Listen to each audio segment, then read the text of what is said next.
it being a little bit long, but they do have to practice their due diligence, and sometimes that takes a while. So what I would say is that in House Bill 321, we essentially created a new program out of whole cloth. Nothing was there.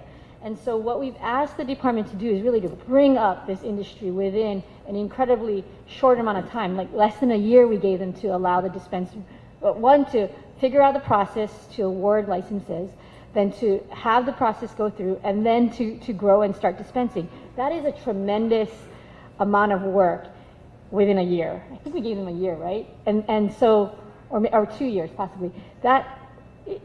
When you look at how other states have grappled with bringing up their programs, there are still states that have passed their dispensary laws. I believe Minnesota might be one. New York just started rolling out. Maryland had their process selected. They had their selection process out before us, and we're at the point where our guys are already starting to be able to cultivate and produce. I don't think Maryland has gotten to that point yet. So in many ways, the Department of Health has just done a tremendous amount with very little staffing and resources. We were able to give them one big appropriation.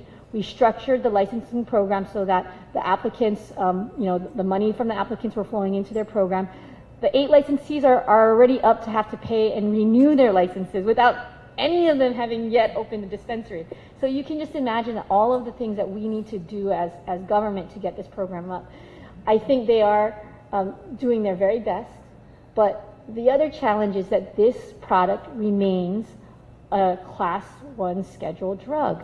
So everything that they're doing is sort of out of the box. And so that's why there's also very much attention to what they're doing, being diligent, and making sure that we comply with the very little guidance that we have coming from the federal government. And what I would say is that now we're in these uncertain times of a new administration and now a new attorney general. Even more so, we have to be very careful. We have to make sure that our department, and they have to be comfortable that they are running a tightly regulated system. Because if they fail in any way, that exposes all of our patients and our licensees to potential criminal prosecution. And you're not looking at a couple of days in our Hawaii prisons. You're looking at a federal detention, federal time. I mean, so a lot of folks are at risk, and I think that responsibility, I really have to say that I respect the work of Doug Chin and Ginny Pressler, Danny Tomiyasu, Keith Ridley, Peggy Leong, Peter Whitaker, Scotty Ruiz. They are running a program to, at the end of the day, protect patients, products, and the people of Hawaii. And so they have to balance quite a bit.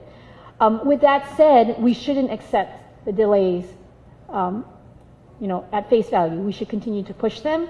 We have continued to push them. This legislation pushes them because they see where the legislators are coming from and what we want them to work on faster. We're going to keep the pressure up. They have their responsibilities, and I think that's just the way, in our system of government, of checks and balances, of the legislature, working with the executive. I think we're moving along as expeditiously as we can, given the circumstances. And I cannot underscore enough the ways in which we are watching the directions of this Trump administration. Because if there is any rescinding of the Cole Memorandum, we're going to have to rethink about how do we make sure that there are protections at the state level for both our patients, caregivers, and our licensees. Senator Espero, you have a comment? Yes. What's going on at the federal level is the backdrop of what's going on at the states. And there is a battle there that's been going on for a while. This year, Representative Rohrabacher from California has introduced legislation again that would allow the states that have medical marijuana and cannabis industries to continue without being bothered and being harassed by the federal government. So in other words, states' rights, what that legislation is all about. We'll see where that goes. The conservatives generally are the ones who are, cautious on this type of an industry. But where you already have medical marijuana in 30 plus states, and the train now for legalization is moving and likely going to continue moving. There's too much money involved. There's just too much money and cash involved, and I think that alone will get Congress to hopefully, if they don't pass anything, to maybe just continue the practice of the Obama administration and just have hands off and let things develop, because who knows, if we ever get to a legalization or something of marijuana, that might improve our relations with Mexico, right? So maybe that's something we should tell Trump, okay? And that is a joke somewhat, but there's also some truth in that.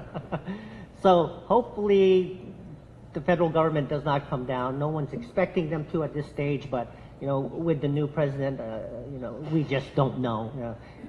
Unpredictability is what he is all about, and so let's just wait and see. But we will continue to forge forward, and hopefully our program could be a model for other states and be the best. We've been the leader in many areas, and we need to become the leader in medical marijuana and cannabis and hemp again, because that certainly will provide many, many economic opportunities for us. And at the end of the day, we need our citizens to be prospering and just having a good quality of life and be able to raise your family and children here in this state. Senator, are you perhaps proposing that we make Hawaii great again? Is that? I'm kidding. We were always great. We are. So, Representative, you bring up an interesting point about, you both do, about the new Attorney General. And I think that everyone in this room is well aware of the dire consequences that we could all face as being involved in the industry, as patients, as caregivers, as dispensary owners, operators, or even tangentially being involved. What opportunities has the state had to secure those rights and privileges for those involved in the industry as patients? Have there been decrim bills? Have there been attempts to lessen penalties for being involved? Because at the patient level and the caregiver, if you have an ounce on you, if you have a couple of buds, if you have 7 plants or less, of course you follow the law, but the federal government isn't going to come down on you.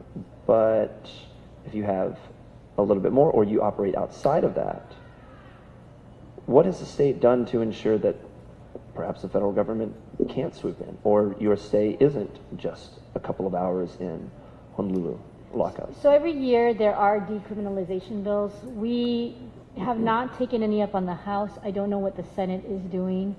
I will say that some of the measures that are looking to expand the number of plants for caregivers and patients, or the definitions, and I'm really glad that the Senate is taking that up. We introduced the definition for plant on the dispensary side, and there had actually been a lot of pushback from the community saying, don't you dare define our plants in the individual side. So we did it, but now the feedback has been, no, we want that definition. So okay, let's have that conversation, and that will be a way I think that we can make sure that there are greater protections for our caregivers. But I will say, if folks choose to operate outside of the laws, then there is really nothing that the state can do, because we have set those laws. And I know that they may seem impractical, that they may not work, but the proper way to change those laws is through this very process that we're going through. And I think that there is a willingness and an openness to do that. So again, I'm very eager to see those measures come over. Again, I will say, advocates didn't want a definition of plants.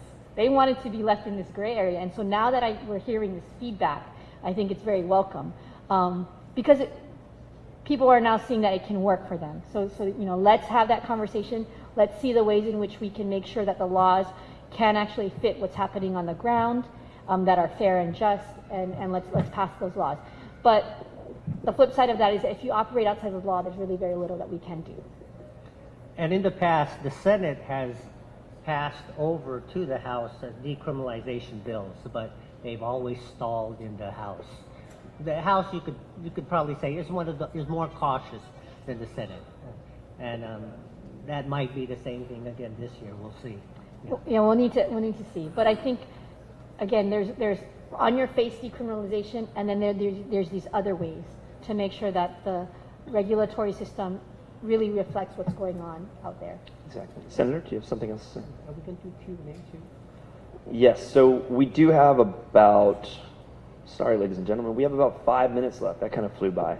At this point, Can we talk about one last thing? absolutely. Representative? So I'm very eager for a bill that Senator is pushing, which is a study for legalization. Oh, okay. And if he could speak about that, and then I'll comment on it.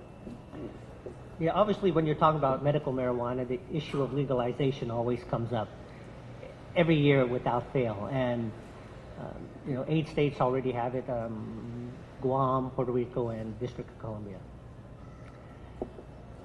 Legalization is not going to happen this year. Okay, everybody's wanting to see the dispensary, not everybody, but the Department of Health in particular and others are saying, let's make certain the dispensaries are up and running and everything is going well. And I think that's pretty accepted, of course. But I'm of the opinion, legalization can happen anywhere from 3 to 5 years. That's just my humble opinion. I mean, if you've got this many states now, and maybe on average every election cycle another 3, 4, or 5 states, within the next 5 to 10 years, you might have half the states with legalization if the feds don't do anything and come down.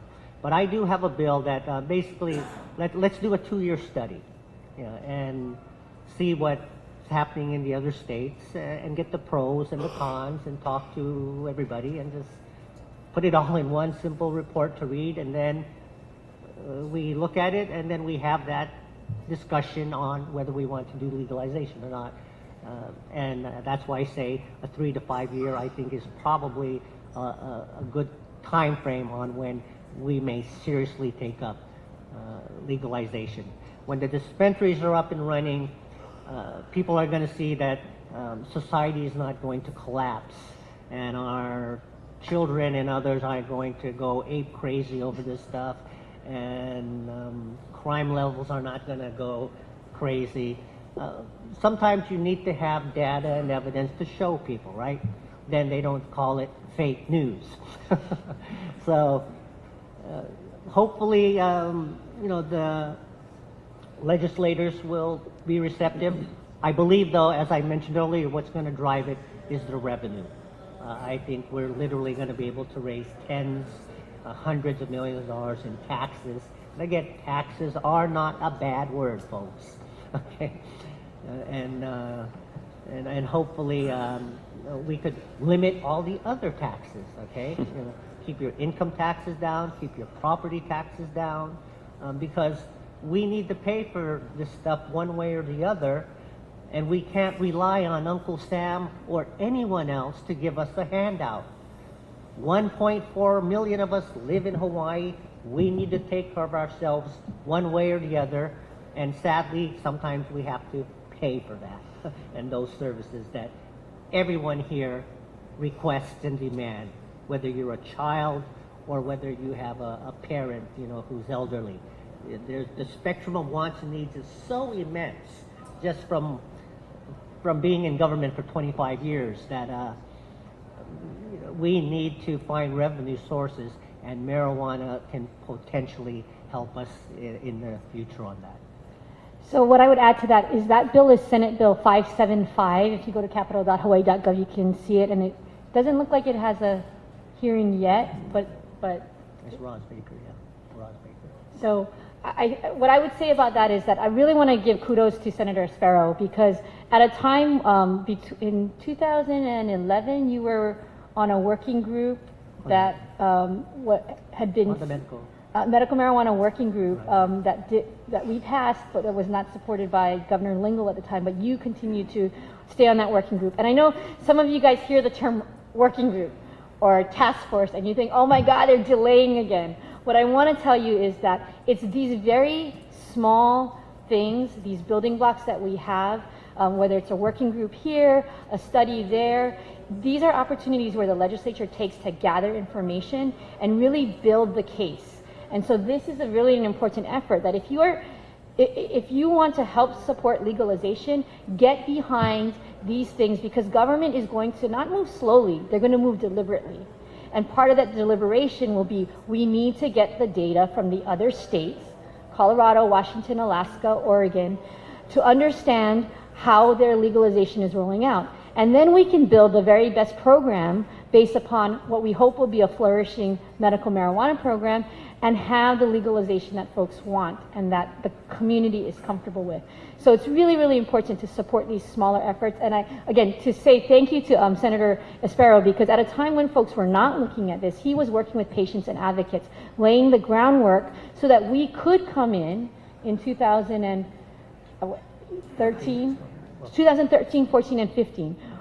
Very, very sequentially, what did we do? We transferred the patient registry program from PSD to Department of Health.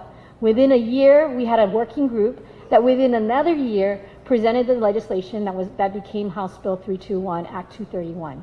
This measure, Senate Bill 575, let me mark my words, if we can pass something like this and get the LRB to begin to study this, maybe in 3 to 5 years we can have a very robust program. But we have to all be engaged. Thank you, thank you. Very passionately said, very well articulated. Ladies and gentlemen, we have just a couple of minutes left. Is there anyone from the audience that would like to approach the mic? Terry? Chris. Chris, we're happy to answer any questions that folks have. So if the taping is finished, we're happy to answer any questions. One thing I wanted to say was that at the working group, I've been going, however, you can only have comments limited to like the last 10 minutes. That's what you get. So go there, prepare or whatever. Almost the day after. Mr. Ruggles. Yes. I would like to first thank the legislators for defining what a marijuana plant was. Mr. Ruggles, you can remove the mic if you like. And so I was slightly stunned when she said that several advocates said that they didn't want a cannabis plant defined, because I see none. Without the plant being defined, what happens is if we got 10 crack seeds extra over the 7 plants, now suddenly we're arrested and we got to use this affirmative defense, which is, I don't know if you guys are familiar with the affirmative defense. If you're not strictly following the law, you don't even get to bring up the fact that you had a medical quarantine. Isn't that what it is? And I don't understand how 15,000 poor people don't get to use the definition that 8 rich people get to use. Do that. But again, I think it's a better use of effort, political capital, building relationships that we have to work through to get these other bills passed, that we focus on those things that will make a real difference versus a distraction. Right. I mean, well, we are your state government, okay? And what we say and what the people support is what we will attempt to do. Everybody in here is not knocking on our door saying state of Hawaii make Schedule 1. Very few people are telling us that. But what do they want? They want a medical marijuana program. That's what we're doing. And we're trying to get as much people involved, professionalizing it, regulating it, monitoring it, make it a model for the world. That's where our energies are. Not a Schedule 1 or 2 designation that at the end of the day really doesn't mean a whole lot, because you've got the FBI, you've got the NSA, you've got the CIA, you've got all these feds that we do not control, and our laws will not impact them one iota. All right. Thank you very much. Ladies and gentlemen, coming up, it looks like we have the All-Star.